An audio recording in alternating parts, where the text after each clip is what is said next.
વાલા ભક્તજનો, જય સ્વામિનારાયણ. ધર્મકુળને આશ્રિત એવા મારા મહાન સંતો, એમના સંતોમાં, એમના ચરણોમાં સાષ્ટાંગ દંડવત પ્રણામ. બધા જ સત્સંગી હરિભક્તોને સાષ્ટાંગ દંડવત પ્રણામ. વાલા ભક્તો, મારા ગુરુએ 35 વર્ષ સુધી એક જ વાત મને સમજાવી કે આપણા ગુરુ એવા ધર્મ ધુરંધર 1008 આચાર્ય શ્રી અજેન્દ્ર પ્રસાદજી મહારાજ એ સ્વામિનારાયણ ભગવાનનું અપર સ્વરૂપ છે. કહેતા કે સ્વામિનારાયણ ભગવાન સ્વયં છે, અતિવ શક્તિ ન લાગે તો.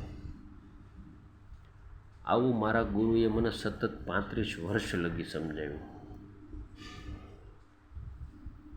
અને હવે ઘણીવાર ફોન આવે તો એમ કહે કે એ તો દેશકાળ એવા હતા એટલે અમારે આ બધું કરવું પડ્યું.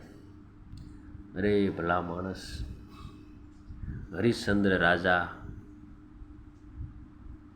સત્યને સિદ્ધાંતને માર્ગે નીકળ્યા હતા તો બધું ન્યોચાવર કરી દીધું હતું. અને અંતમાં ભગવાનને પ્રગટ થઈ અને હરિશ્ચંદ્ર રાજાના દીકરાને પણ સજીવન કરવો પડ્યો હતો. આ હરિશ્ચંદ્ર રાજાની ટેક અને નેમ હતી અને એમ હતી. અને આપણે આપણા મનનું ધાર્યું કરવા, આપણું મન વિષય સુખની અંદર આસક્ત હોવાથી આપણે પછી એમ કહીએ કે દેશકાળા લાગે. સાહેબ, ખોટી વાત છે. હરિશ્ચંદ્ર રાજાનો તમે વાંચજો જીવન કથા, એમાં એણે ક્યાંય દેશકાળ શબ્દનો ઉપયોગ નથી કર્યો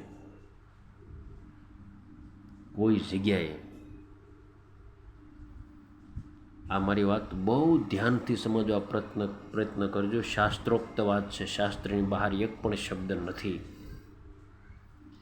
હરિશ્ચંદ્ર રાજાની આટલી પરીક્ષા લેવાણી, રાજ, સત્તા, વૈભવ, મા તારામતી, રોહિદાસ, ભગવાને બધાઈને અલગ કરી દીધા અને અંતમાં બધાઈને ભગવાને ભેળાઈ કરી દીધા. પણ કસોટી ત્યાં લગી કરી. ક્યાં લગી? કે જગતનો કોઈ પણ સ્વાર્થ ન રહે, કોઈ વિષયમાં મન ન રહે. હરિશ્ચંદ્ર રાજાની ત્યાં લગી કસોટી કરી. એમ ત્યાં લગીની તૈયારી હોય ને ભાઈ, તો ભગવાન સ્વામિનારાયણ રાજી થાય. કલ્યાણ મફતમાં નથી મળતું. સ્વામિનારાયણ ભગવાને શિક્ષાપત્રી લખી, સત્સંગી જીવન આપણને આપ્યું, વચનામૃત આપ્યું. એ ઓરિજિનાલિટી પ્રમાણે આપણે વર્તશું તો જ ભગવાન ધામમાં લઈ જાય, ધામમાં લઈ જાય. બાકી એમને એમ ધામ નહીં મળે કોઈ ગેરંટી આપતા હોય તો ખોટી વાત છે.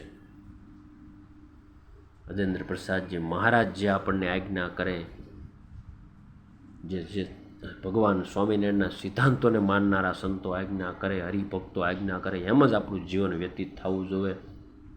અને એમાં જ કલ્યાણ છે. કલ્યાણની સ્વાવી ભગવાન સ્વામિનારાયણના હાથમાં છે અને એની આજ્ઞા પ્રમાણે વર્તશું તો જ થાય.